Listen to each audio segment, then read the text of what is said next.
Today is Wednesday, May 14th, 2025. This is Quick Start from CBN News. I'm Dan Andros. President Trump goes to Saudi Arabia. We'll have that top story and more on today's podcast, where we bring you news from a Christian perspective.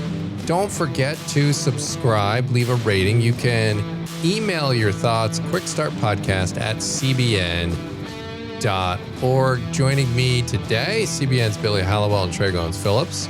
A lot to get to, as always. On the focus story, a pro-life leader is dispelling pro-choice claims.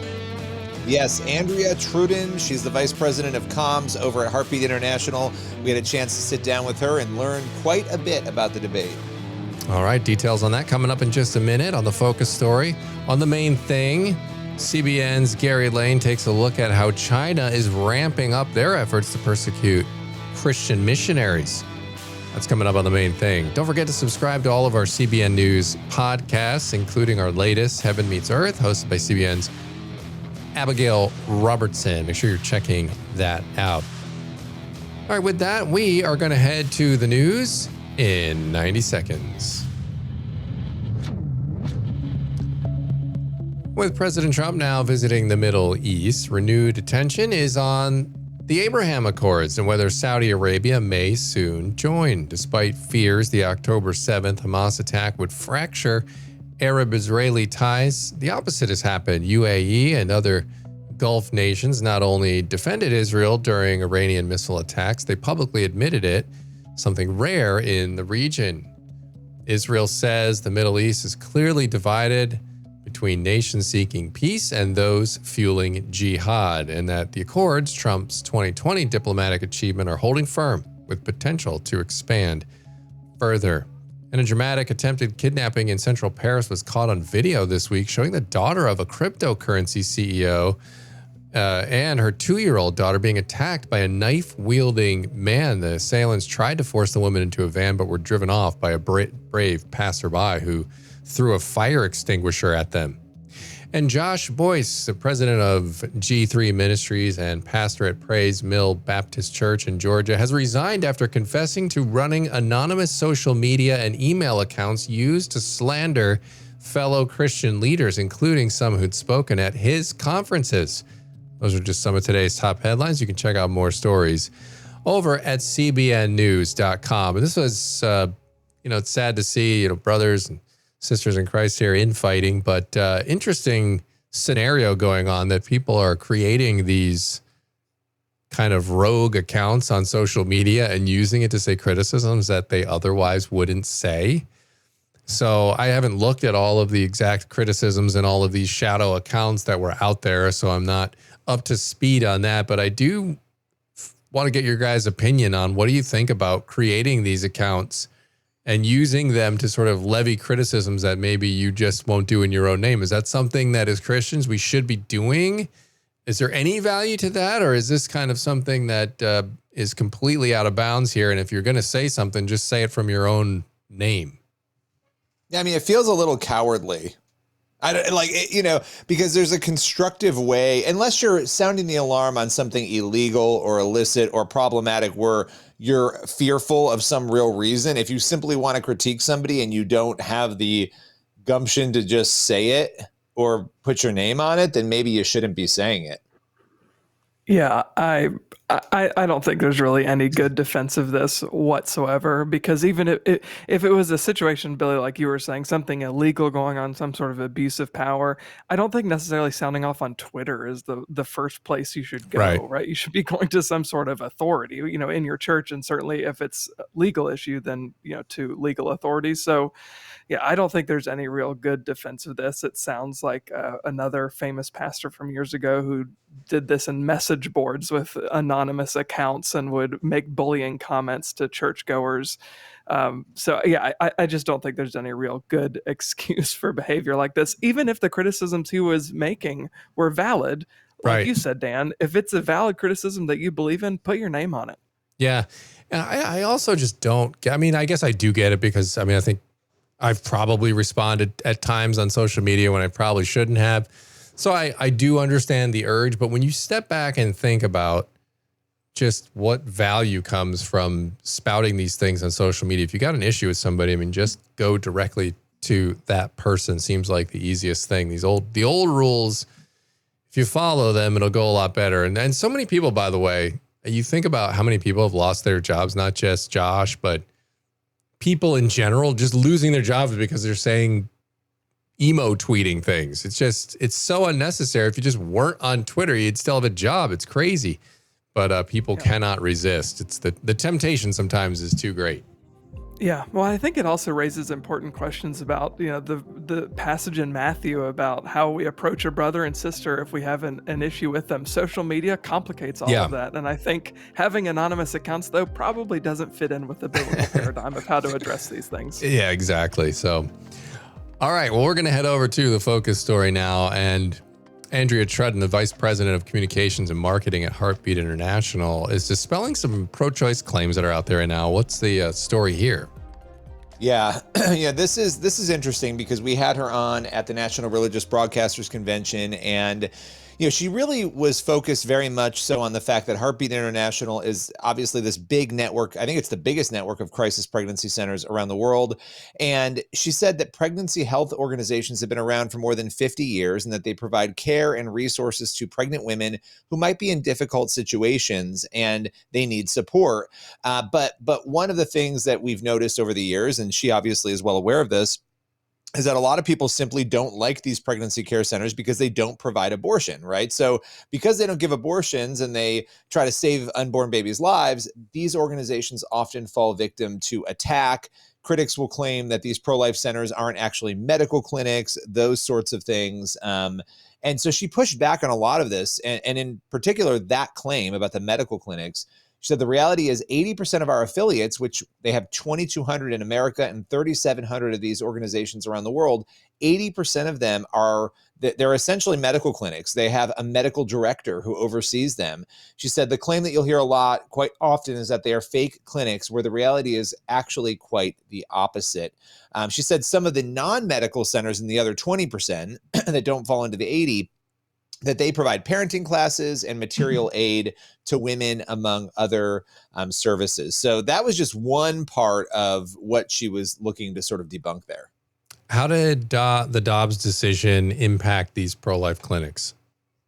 Yeah, and I should also note, as I'm answering that 97%, according to her, of the women who are actual clients give satisfactory ratings to these organizations. So the women are obviously very grateful for them. But the Dobbs v. Jackson Women's Health Organization decision, that was obviously what overturned Roe v. Wade. That even before that decision came down, you'll remember there were attacks on these clinics, on these pro-life clinics, these pro-life medical centers, just based on the draft leak. So you saw many people on the extreme side of the pro-choice movement going after these organizations. So she talked about those violent attacks, the requirement that security had to be shifted to make sure that these organizations were safe. And there are shifting tides. More abortions are now chemical abortions, which are drug abortions, than surgical. And so now there's abortion pill reversal, and there's a big debate about that. And so she said these organizations now have to be equipped to provide information on abortion pill reversal and what that means. And they're fighting a battle right now, Heartbeat International. I believe it's still going on between New York State and California, because New York and California have tried to claim that they are falsely advertising abortion pill reversal, whereas many of these people in these organizations have said they've seen that abortion pill actually save lives, the abortion reversal pill, rather. So, they have to shift with the tides of the times. And obviously, with Roe going away, that meant really adapting to the needs that now exist that maybe weren't there before. And what did she have to say about abortion pill reversal, since you brought it up there? Yeah. So specifically, she said that she believes more than 6,000 lives have been saved as a result of the abortion pill reversal. And again, those restrictions are in place in certain areas in the country where they're trying to stop the reversal. Yeah, look, there's apparently not a lot of research on this because it's not an accepted sort of, think about it. You're taking a 2-pill regimen to kill a baby, and then you're trying to figure out, are these other drugs able to help sort of protect that pregnancy if you take them in time? It's such a crazy dynamic, the abortion itself, that we really don't have a lot of research. So there's a lot of claims back and forth, but she is not the first person to say she has seen this save lives. She said 2 out of 3 times it works, which is fantastic, which, look, I mean, even if you had a 50-50 chance that it would work, it's pretty incredible that there's a potential to save the unborn. Yeah. Yeah. And it's just really frustrating too that these pro-abortion crowd and activists will come up with all these things. I mean, I remember Planned Parenthood saying back in the day that, well, no, only 3% of our work is related to abortion. We do all these other things. And of course, that was just a thing that they'd put out in public. But to make it sound like they weren't just killing babies all day long. But then when you'd look at it, it was like, no, actually, almost all of their revenue comes from abortion. But what they were doing was you'd go in for an abortion and they'd slap on like 52 other quote unquote services on it, like health checkup and this and that. And like, then so you get one abortion and you get like 50 service basically is what they were doing to make it sound like they weren't just doing abortions. But then you'd look at the money and it's like, oh, all of it's coming from pretty much abortions. So the dishonesty in this industry from the pro-abortion side is astounding. And so I'm not surprised to see more of it here in this situation. Yeah, I mean, 100%. Also, the fact that we have, zero intellectual curiosity about abortion providers. We're not allowed to ask any questions about Right. them, but we have all of these questions about these terrible crisis pregnancy centers, these terrible reversal treatments for chemical abortions, and all of this, which I think fundamentally it's just a complete different worldview, right? Somebody who's pro-abortion sees a benign tumor as equivalent to a baby. Like they're one and the same. It's the same thing. So we can't even have the conversation really because we're starting at two different places. But we still need to keep talking about it, and it's astounding to see the success that this organization is having. Yeah, we don't talk about it, right? Mainstream media, doesn't talk about it. Any final thoughts on this, Billy, before we go? I think that we need to monitor this abortion pill reversal drama because it actually has a lot to do with free speech, right? Regardless of where you stand on it, the idea that you're trying to claim that these people are endangering somebody when an abortion actually kills somebody is pretty remarkable to me. And of course, we need to research it more and understand it, of course, but should be interesting to see where that goes. Yeah, absolutely. All right. Interesting stuff for sure. So, and again, an issue we need to be praying about. These abortion, these pro-life clinics are doing a wonderful job in helping people and saving babies. So we need to be supporting and praying for them for sure. I appreciate that. Bringing that to the podcast today, Billy. We are going to head over to the main thing now. And China is ramping up their attacks against Christians, and this time they're targeting missionaries. And according to Christian Concern President Jeff King, he says it's making life tougher, but that's not the beating heart of the Chinese church. No matter what Chinese leadership does, the church grows. So some optimism there amidst some of this persecution. CBN's Gary Lane has more for today's main thing. China's President Xi Jinping is facing concerns beyond Trump's tariffs. He is particularly worried about the growing spread of Christianity in the country. In response, he's implemented a new restrictive law aimed at Christians and the missionaries who serve them. International Christian Concern President Jeff King brought this development to our attention. He joins us now with more. Jeff, this new law took effect May 1st. Tell us more. How does it make life worse for missionaries and Christians already oppressed by the Chinese Communist Party? Yeah, Gary, it's a great question because, on the surface, it does make life tougher for those that are in the country and trying to spread the faith. So that's the bad news. It's a law that's in a long list of laws that have come under Xi's rule. And here's the bottom line. None of it really makes a difference. So you can make life tougher for the missionaries, but that's not the beating heart of the Chinese church. No matter what he does, the church grows and is triumphant. It's an incredible story. Well, then, how are Christians in China responding to this? Are missionary organizations calling their missionaries home? I haven't heard that yet. There are some, but in general, look, most of them operate under the radar. I won't give a lot of detail on that, but the communists all know, the Marxists all know what's going on. So for the most part, those who remain hidden will stay probably until they're caught and thrown out. I think that's the quick answer. Well, I mean, it's just an ongoing pressure that's continuing here from the CCP. And I understand in Henan province, authorities are now offering rewards to people who report Christians gathering in unregistered house churches.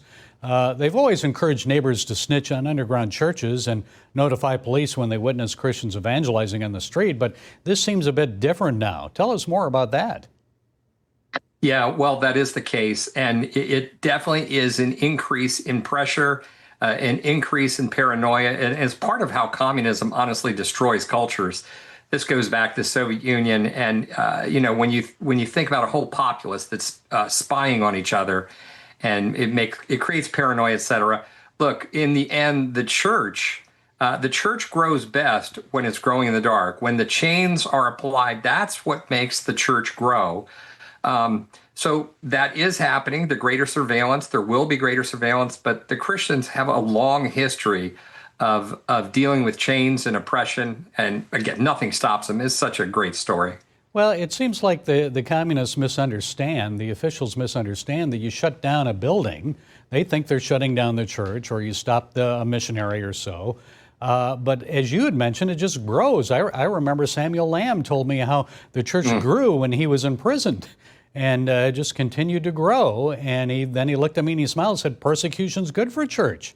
What do you think, Jeff? Oh my gosh, what a great example. When I was in China years ago, and I had a secret meeting with pastors that had been through the ring. I mean, they had been in the underground prisons, not the underground prisons, but the prison camps for up to 20 years.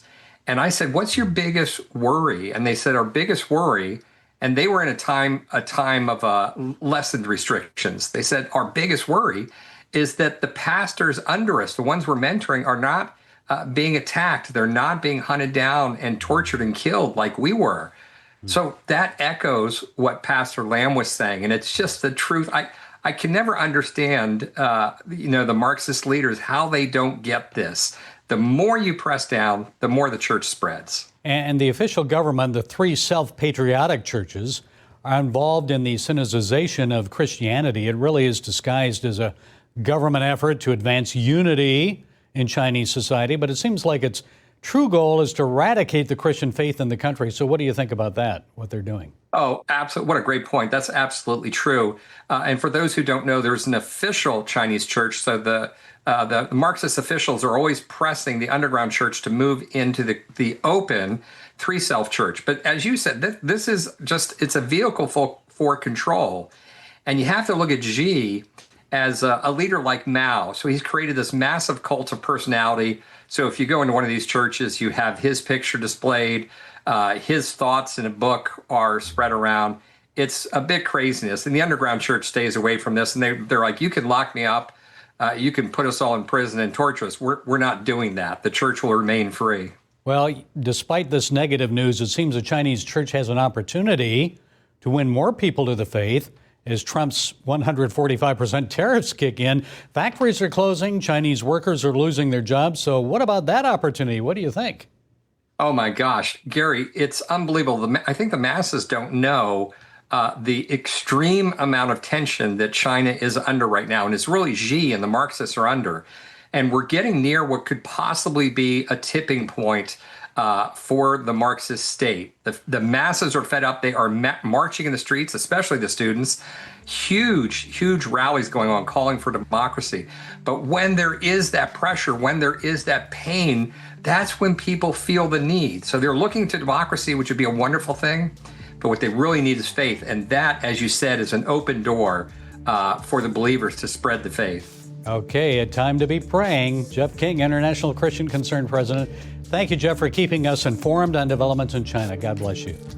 Honored to be with you, Gary. All right, Gary, appreciate that conversation there. Very, very important stuff. And I'm praying certainly for our brothers and sisters who are in harm's way there over in China. All right, that's going to leave us with time on the podcast today for one last thing. Yeah, we're looking at Hebrews 13:16 today. It says, "Do not neglect to do good and to share what you have, for such sacrifices are pleasing to God." Yeah, absolutely. Great reminder that, hey, these things we have, all of them are from God. They're really not ours. We have them because God gave them to us. So the Lord gives, the Lord taketh away. So be generous with what you have. Great reminder as we go forward on our week. As always, get on over to cbnnews.com and faithwire.com for more news from a Christian perspective, Lord willing. And that creek don't rise up on us. We'll be back here tomorrow with more. God bless. See you then.